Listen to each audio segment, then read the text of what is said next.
إن الحمد لله نحمده ونستعينه ونستغفره ونعوذ بالله من شرور أنفسنا ومن سيئات أعمالنا إنه من يهد الله فلا مضل له ومن يضلل فلن تجد له وليا مرشدا أشهد أن لا إله إلا الله وحده لا شريك له وأشهد أن محمدا عبده ورسوله وصفيه من خلقه وحبيبه أما بعد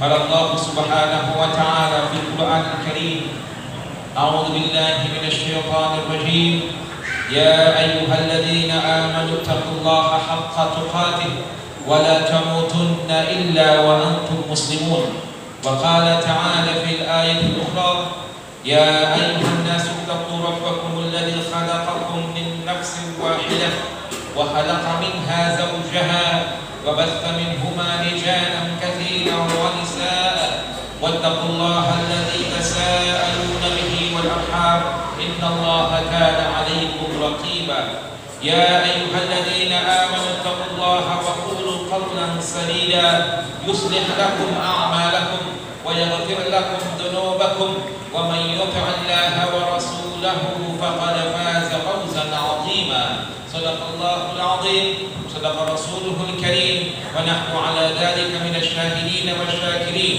والحمد لله رب العالمين. Ma'asyiral muslimin, sidang jemaah Jumat rahimakumullah. Marilah kita ucapkan puja dan puji syukur kita kepada Allah Subhanahu wa taala yang mana Dia telah memberikan kepada kita nikmat iman dan nikmat Islam. Kedua nikmat inilah yang akan mengantarkan kita ke surga Allah Subhanahu wa taala. Tetap berpegang teguh kepada kedua nikmat ini, iman dan Islam hingga akhir hayat kita. Wala tamutunna illa wa antum muslimun. Niscaya Allah Subhanahu wa taala akan memasukkan kita ke surga yang paling tinggi, yaitu surga Firdaus. Tak lupa pula selawat dan salam kepada kekasih kita baginda Muhammad sallallahu alaihi wasallam. Allahumma shalli ala sayyidina Muhammad wa ala alihi wa ashabihi ajmain. Ialah merupakan panutan dan pedoman hidup kita yang apabila kita ikut di jalannya kita akan selamat dunia dan akhirat. Namun bila kita melenceng dari ajarannya, sudah pasti kita akan jatuh ke lubang neraka jahanam. Na'udzubillah, tsumma na'udzubillahi min dzalik. Seorang nabi yang apabila kita bacakan selawat kepadanya, maka Allah akan selawat kepada kita 10 kali. Man shalla alayya salatan sallallahu alaihi ashran. Barang siapa yang selawat kepadaku, maka Allah akan selawat kepadanya 10 kali. Satu selawat Allah selawat kepada kita 10 kali. Wa huttat anhu ashru khataya. 10 dosa terhapuskan. Wa turfa'u lahu 10 darajat, dan dinaikkan 10 derajat. Aktsiru alayya salatan yaumal jumu'ah. Berbanyaklah selawat kepada Rasulullah sallallahu alaihi wasallam di setiap hari Jumatnya. Fa inna salawatikum ma'rudatun alayya. Sesungguhnya selawat yang kita bacakan di setiap hari Jumatnya akan dilaporkan, dipampangkan di hadapan baginda Muhammad sallallahu alaihi wasallam. Yang baru-baru ini kita semuanya, seluruh kaum muslimin di dunia ini merayakan hari kelahiran beliau, yaitu 12 Rabiul Awal, di mana ketika itu baginda Muhammad sallallahu alaihi wasallam dilahirkan. Api di kota Persia yang disumpah oleh kaum Majusi selama berabad-abad tidak pernah padam. Lahirnya baginda Muhammad sallallahu alaihi wasallam membuat api tersebut padam. Yang selama ini patung-patung di sekitar kota Mekah tidak pernah hancur, tidak pernah jatuh. Lahirnya baginda Muhammad sallallahu alaihi wasallam membuat seluruh patung-patung di seluruh kota Mekah berhancuran, berkeping-keping. Hebatnya Rasulullah sallallahu alaihi wasallam, kelahiran beliau pun membuat takjub dunia, apalagi kehadiran beliau di dunia ini untuk menjadikan dunia ini lebih baik daripada yang sebelumnya sallallahu alaihi wasallam. Ma'asyiral muslimin, sidang jamaah Jumat rahimakumullah. Jumat kali ini yang ingin aku sampaikan sesuai dengan tema yang ada di luar, yaitu riba menurut pandangan Islam. Khatib ingin menyampaikan tentang Maulid Nabi Muhammad, tapi karena Maulid Nabi Muhammad selalu kita dengar, namun ini yang sangat penting berkaitan dengan banyaknya kasus pinjol-pinjol di seluruh Indonesia ini, pinjaman online, sudah pasti insya Allah pada kali ini kita akan membahas tentang hukum riba dalam perspektif dan pandangan Islam. Ma'asyiral muslimin, sidang jamaah Jumat rahimakumullah. Allah Subhanahu wa taala berfirman di dalam Al-Qur'an tentang status riba. Wa halallahu al-bai'a wa harrama riba. Allah menghalalkan jual beli dan mengharamkan riba. Jual beli dan riba ini adalah sesuatu akad yang sangat-sangat bertolak belakang. Kalau orang yang jual beli, dia menjual barang, ada keuntungan dari yang dijualnya, ini yang halal. Sedangkan riba berbeda. Riba ini berbeda. Dia memberikan pinjaman kepada seseorang, kemudian dia balikan pinjaman tersebut dengan biaya yang lebih. Atau kalau dia tak bisa mengembalikannya, dibuat denda yang begitu hebatnya. Nah, ini namanya riba. Dua-duanya mencari keuntungan. Yang satu halal, yang satu haram. Jual beli mencari keuntungan karena dia menjual barang dengan jujur, dengan baik, dapatlah keuntungan. Sedangkan riba tidak, dia memberikan pinjaman kepada seseorang dengan dalil, dengan akad harus dibalikkan sebelum jatuh tempo. Kalau kalau tidak dibalikkan sesuai dengan jatuh tempo, ada denda. Dendanya itulah yang dinamakan dengan riba. Itu akad lebih. Riba adalah sebuah proses akad di mana hasilnya itu ada berlebih. Inilah yang dikategorikan dengan riba, sebagaimana sabda Rasulullah SAW tentang dosa riba. Riba itu dosanya lebih besar daripada menzinahi ibu kandung sendiri. Subhanallah, na'udzubillah, tsumma na'udzubillah itu tadi. Menzinahi ibu kandung haram mutlak, tapi riba melebihi lagi dosanya daripada seorang hamba menzinahi ibu kandung sendiri. Itu riba. Dan kita tidak merasakan. Ternyata yang kita lakukan sehari-hari, yang kita praktekkan sehari-hari adalah riba. Inilah 14 abad yang lalu baginda Muhammad SAW pernah bersabda tentang akhir zaman, dihalalkannya riba. Riba marak di mana-mana. Dan apa yang beliau sabdakan tersebut sudah terwujudkan. Banyak sekali praktek-praktek riba yang jelas, yang terselubung, yang hadir di antara kita ini. Justru kita yang mempraktekkannya tanpa disadari, bahkan disengaja, tanpa disadari apa yang kita lakukan. Praktek-praktek jual beli, pinjam meminjam yang kita lakukan, angsur sana angsur sini, terdapat unsur-unsur ribawi yang diharamkan oleh Islam. Dan ancaman dari Nabi besar Muhammad SAW, dosa riba lebih besar daripada seorang yang menzinahi ibu kandungnya sendiri. Ma'asyiral muslimin, sidang jemaah Jumat rahimakumullah.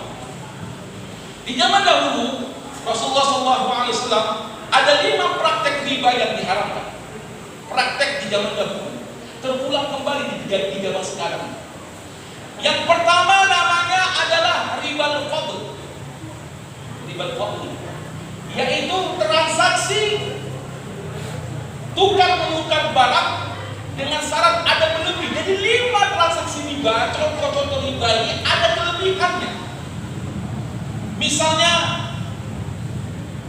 saya dan teman saya menukar barang barter. Saya punya 1 kilo beras yang cantik, teman saya punya 2 kilogram beras yang buruk. Dengan dalih supaya yang jelek ini, 2 kilo beras yang jelek ini untuk pakan ayam saya. Saya tukar dengan 1 kilo yang bagus kilo yang jelek, yang udah berkutu-kutu. Nah, untuk makan pakan saya. Ini praktek jual beli yang riba. Tak kita sadari, kalau kita berpikir ya apa namanya daruratnya kan nggak ada. Nah inilah setan yang udah menggoda umat Islam. Inilah praktek ribawi. Saya kasih satu kilo beras yang bagus, dia kasih ke saya 2 kilo beras yang jelek. Namanya ribal fadl. Jadi bagaimana solusinya? Solusinya gampang. Saya beli aja yang 2 kilo yang jelek itu dengan uang saya sendiri. Saya beli dari dia, daripada ada proses penukaran jual beli, penukaran barang tersebut yang berindikasi dengan ribawi. Dan tak sedikit dari kita ada yang mempraktekkannya itu. Yang kedua namanya riba nasi'ah. Riba nasi'ah ini adalah pinjaman uang juga. Misalnya saya pinjam uang 300.000 rupiah kepada A. Si A bilang, Ustaz, kalau tak dibayar sampai jatuh tempo nanti dendanya 3.000, 1%. Denda ini yang wajib Pak Ustaz bayarkan setiap hari 3.000. Karena Pak Ustaz tidak melunaskan hutangnya ketika jatuh tempo 3.000. Ini namanya riba nasi'ah. Ada denda di sini. Ada denda karena keterlambatan pelunasan. Ada denda karena tidak efektif atau karena segala macam. Ada denda. Setiap denda di dalam hukum Islam hukumnya riba. Tidak ada denda dalam Islam. Ayo tunjukkan hukumnya yang membolehkan denda. Sampai guru-guru pun misalnya mohon maaf, gara-gara terlambat dipotong gajinya itu juga riba. Gak ada dalam Islam itu potong gaji itu gak ada. Di dalam Islam itu denda-denda itu gak ada. Kembali kepada Islam supaya aman dunia ini, supaya gak ada musibah bencana gara-gara riba, gara-gara perzaliman. Gak ada potong sana, potong sini, gara-gara terlambat dipotong. Itu gak ada dalam Islam. Denda sana, denda sini itu gak ada dalam Islam. Dalam Islam gak ada denda. Denda itulah riba. Namanya riba nasi'ah. Makanya banyak musibah silih berganti datang ke Indonesia ini karena banyak yang melakukan praktek riba. Kemudian yang ketiga namanya ribal qard. Ribal qard yaitu riba peminjaman. Kalau yang tadi jatuh tempo gak dibayar nanti dendanya 3.000. Tetap bayar 300.000 ditambah denda itu. Misalnya kalau 10 hari berarti 30.000. Jadi sampai 10 hari dibayar 330.000. Itu namanya riba nasi'ah. Ribal qard pinjaman juga, tapi bentuknya begini. Dia meminjam 1 juta rupiah. Saya misalnya pinjam 1 juta rupiah kepada A 1 bulan. Kemudian si A yang memberikan saya pinjaman, debiturnya yang meminjam saya pinjaman. Oke Pak Ustaz, tapi nanti bulan depan dibayar 1.500.000 rupiah. Dibayar 1.500.000 rupiah. Ini namanya riba qard. Riba pinjaman. Saya meminjam 1 juta, wajib dibalikan ketika jatuh tempo 1,5, 1.500.000 rupiah. Ini namanya riba qard. Dan ini banyak kita praktekkan ini. Sengaja ataupun enggak sengaja, ketahuan ataupun enggak ketahuan, kita praktekkan ini. Ini yang diharapkan oleh umat Islam, yang diharapkan oleh baginda Muhammad SAW. Yamhaqullahu riba wa yurbil shadaqat. Allah memusnahkan riba dan Allah menumbuhkan sedekah. Banyak-banyak sedekah. Kalau ingin kaya, banyak-banyak sedekah. Jangan banyak riba, jangan banyak minjam, jangan banyak hutang. Kalau mau harta kita itu melimpah, harta kita itu banyak berkembang, jangan Jangan menyentuh hal-hal yang bersangkutan dengan ribawi. Banyak-banyaklah bersedekah, karena dengan sedekah harta pun akan semakin bertambah. Lain dengan riba. Riba memang nampak di awalnya dia bisa meningkatkan profit, meningkatkan keuntungan, tapi Allah akan musnahkan dan hancurkan praktek ribawi tanpa disadarinya. Tak sedikit orang-orang yang praktek ribawi ini Allah timpakan musibah. Disengaja ataupun tak disengaja dia melakukan praktek ribawi. Dan yang terakhir yang selalu dilaksanakan dan dikerjakan oleh orang-orang jahiliyah adalah riba jahiliyah. Contohnya, saya pinjam uang 100.000 rupiah kepada A. A bilang, setelah tempo 1 bulan saya bilang 1 juta rupiah. Setelah 1 bulan kemudian nggak ada uang saya 1 juta. Saya bilang sama si A, Pak, saya nggak punya uang 1 juta. Tolonglah Pak, ditangguhkan lagi waktunya. Si A bilang begini, oh boleh Pak Ustaz, saya tangguhkan waktunya, tapi ada biaya tambahan. Jadi 1.100.000, ada biaya tambahan 1.100.000 rupiah. Ini adalah riba jahiliyah, riba yang dilakukan oleh praktek riba yang dilakukan oleh orang-orang jahiliyah. Apa yang kita lakukan saat ini hampir sama dengan yang dilakukan yang dipraktikkan oleh orang-orang jahiliyah di zaman dahulu. Jauhilah perbuatan ribawi ini, karena dia adalah semacam musibah dan jebakan untuk kita semuanya. Ustaz, gimana tentang tabungan saya di bank konvensional? Menabung itu tidak masalah, mau di bank konvensional kah dia, mau bank syariah pun dia, tak masalah, silahkan tabung di mana-mana tempat. Mau dia konvensional itu karena masih ikhtilaf ulama. Bunga-bunga bank ini, bunga-bunga bank yang diberikan kepada kita bukan minjam ya, kita bukan minjam, tapi kita menabung, kita nggak ada minjam. Tadi yang dijelaskan adalah riba-riba ini terkait dengan meminjam. Kita hanya menabung, bukan meminjam. Kita bukan minjam di bank, kita menabung di bank konvensional. Kita letakkan uang kita di sana dengan dalil supaya aman.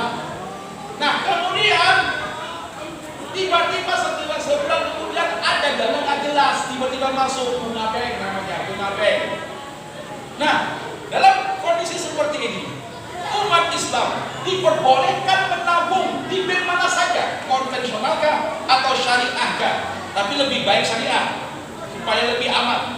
Tapi kalau nggak syariah pun nggak masalah, karena sistem gaji di Indonesia ini payroll itu kebanyakan menggunakan bank-bank konvensional. Itu tak masalah, karena kita nggak pinjam uang. Yang masalah itu pinjam uang, itu yang masalah. Kena praktek ribawi dari situ. Kalau menabung nggak ada, menabung itu nggak ada sistem ribawi di situ, nggak ada. Yang ada praktek ribawi itu ketika kita minjam ke BHI, kita sistemnya. Disitulah kena ribawi.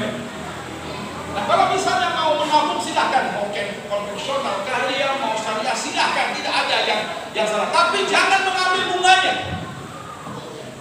Alah Ustaz, bunganya plus 1.000 ya. Intinya jangan dipakai bunganya. Kalau dipakai bunganya, itu adalah harta yang tak jelas tiba-tiba masuk ke rekening kita. Harta yang tidak jelas itu diharamkan di dalam Islam karena kita nggak tahu ini uang dari mana. Uang dari mana? Masyaallah muslimin sidang jemaah Jumat rahimahullah. Jauhilah kartu kredit.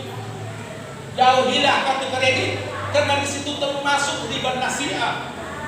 Meskipun kita bersikukuh untuk melunasinya tanpa ada bayaran percicilan, jauhilah kartu kredit ini.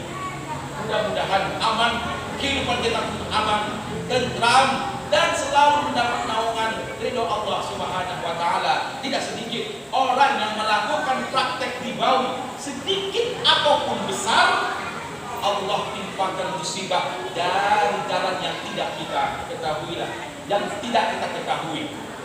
Jauhilah perbuatan ini, kembali kepada jual beli yang sah dan tinggalkanlah ribawi. Ahadallahu bai'a wa harrama ar-riba. Barakallahu li wa lakum fil Qur'anil azim wa nafa'ani wa iyyakum bima fihi minal ayati wa dzikril hakim wa taqabbala minni wa minkum tilawatahu innahu huwas samiul alim. Aqulu qawli hadha wa astaghfirullah li wa lakum wa lisairil muslimina wal muslimat wal mu'minina wal mu'minat fastaghfiruhu innahu huwal ghafurur rahim.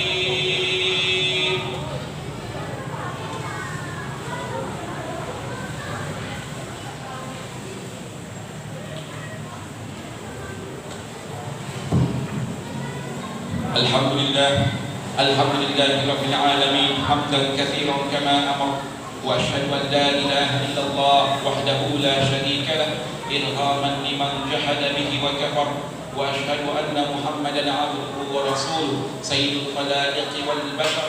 اللهم صل وسلم وبارك وأنعم على سيدنا محمد وعلى آله وأصحابه من اتصلت عين بنظر وأذن بخبر. فيا عباد الله اتقوا الله تعالى وذروا الفواحش ما ظهر منها وما بطن وحافظوا على الطاعة وحضور الجمعة والجماعة واعلموا أن الله أمركم بأمر بدأ فيه بنفسه وثنى بملائكته المسبحة بقدسه وقال تعالى ولم يزل قائلا عليما إن الله وملائكته يصلون على النبي يا أيها الذين آمنوا صلوا عليه وسلموا تسليما.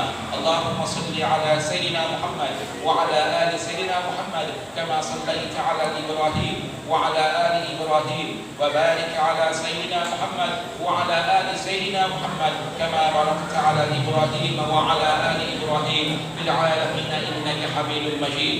وارض اللهم عن الخلفاء الراشدين المهديين أبي بكر وعمر وعثمان وعلي وعن بقية أصحاب رسول الله أجمعين وعن التابعين وتابع التابعين ومن تبعهم بإحسان إلى يوم الدين. اللهم اغفر للمسلمين والمسلمات والمؤمنين والمؤمنات الأحياء منهم والأموات إنك سميع قريب مجيب الدعوات ويا قاضي الحاجات. اللهم أعنا على ذكرك وشكرك وحسن عبادتك.